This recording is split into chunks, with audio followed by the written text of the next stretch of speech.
Thank you very much for visiting my channel today. I hope you are happy and enjoying life. Life is so enjoyable, especially now that we no longer live under the mind control of the governing body or anyone else. To live under the mind control of another man or an organization leads to unhappiness, misery, and emptiness. Sadly, the Jehovah's Witnesses are under the mind control of the governing body. In fact, they are masters over Jehovah's Witnesses. They tell them what to do and how they should live their lives. So today in this video, I'm going to show you from the governing body's own literature that they are masters over Jehovah's Witnesses, so hang tight. A very important question that must be considered is this: how were these religious leaders able to accomplish becoming masters over Jehovah's Witnesses? They used lies and deception. By what means? Through their propaganda literature, they persuaded Jehovah's Witnesses to believe that Jesus Christ appointed them to provide spiritual food for those who want to serve God, and have His favor, and eventually live forever in a paradise on earth. Jehovah's Witnesses are under the impression, to serve God the right way you must listen to these religious leaders. Hence, Jehovah's Witnesses are going to do whatever they tell them to do. And I will show you later in this video, they are not allowed to challenge these religious leaders. Like I said, I'm going to prove without a doubt that they are masters and Jehovah's Witnesses are slaves. But first allow me to share this particular article, the July 22 Watchtower page 10. I would like for you to notice how they deny being masters over Jehovah's Witnesses. It reads, "Our overseer has used a small group of anointed men to provide God's people and interested ones with spiritual food at the proper time. These men do not view themselves as masters over the faith of others. Instead, they recognize that Jesus Christ is the leader and commander of His people." I find their statement very interesting. These 9 religious leaders believe Jesus put them in charge over the spiritual health of those desiring to serve God. But did you notice they mentioned that they don't view themselves as masters over Jehovah's Witnesses, but that Jesus is their leader? However, the next article will prove otherwise. Notice the November 15, 2009 Watchtower.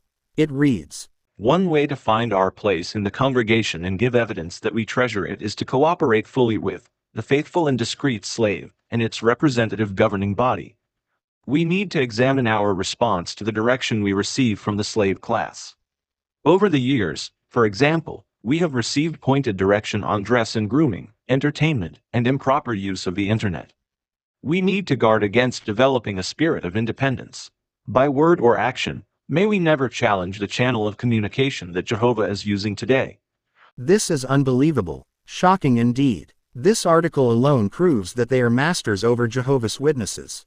These masters are telling them how to dress, what entertainment they must avoid, what to view on the internet, how they should groom themselves, and also instructing them to cooperate fully with the governing body.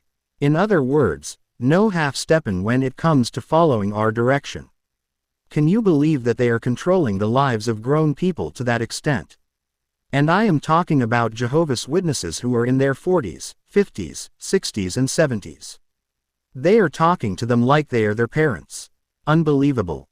They were pretty straightforward with Jehovah's Witnesses, telling them, by word or action, may Jehovah's Witnesses never challenge the channel of communication that Jehovah is using today. That sounds like a threat to me. The strange thing is this: Jehovah's Witnesses put up with threats coming from these religious leaders. You may wonder, why do they do so? Because they are slaves of men, and they are deceived. They really do feel that these religious leaders is from God, and that they are obligated to listen to them, or else they will lose God's favor. The article goes on to say, "The spirit that now operates in the sons of disobedience is so widespread that it is like the air we breathe. That spirit can cause us to think that we do not need guidance from Jehovah's organization." So these religious leaders are basically saying to Jehovah's Witnesses, you are deceiving yourself if you feel like you don't need our guidance. You need our guidance to be successful in life. You must follow our direction to have good results in life. That's exactly what they are saying to Jehovah's Witnesses based on this article. So let's break this down. If a Jehovah's Witness decides to make a personal decision that conflicts with the direction coming from these religious leaders, and he follows through with his personal decision, that would be considered challenging to them. Why would that be considered challenging them? Because they are masters over Jehovah's Witnesses, and they view them as their slaves.